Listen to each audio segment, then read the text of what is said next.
C'est vrai que c'est beaucoup plus difficile hein, pour des personnes qui travaillent, mais j'aimerais dire pas tout le temps.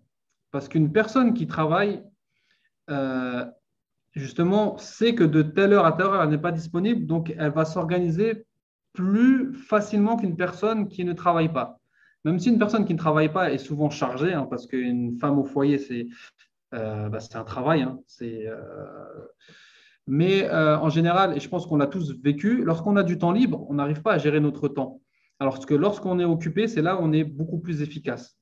Donc, une personne qui travaille, elle travaille pas 24 heures sur 24.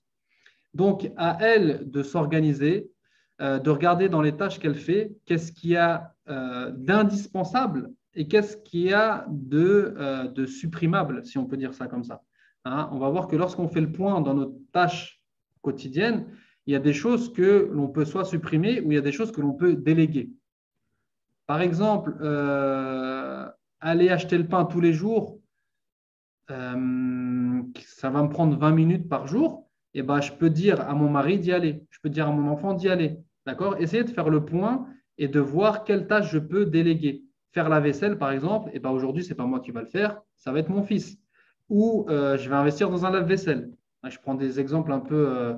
Mais voilà. En fait, dans notre programme quotidien, il y a des choses que l'on peut supprimer, il y a des choses que l'on peut déléguer, ce qui va nous dégager du temps pour nous retrouver avec le Coran ou pour nos révisions.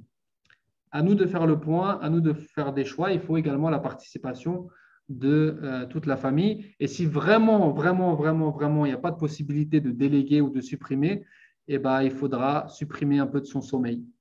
Soit se coucher un peu plus tard, ou soit se lever un peu plus tôt pour pouvoir trouver du temps. La notion de sacrifice, voyez. On est obligé de faire un sacrifice, hein, quoi qu'il arrive dans quelque chose.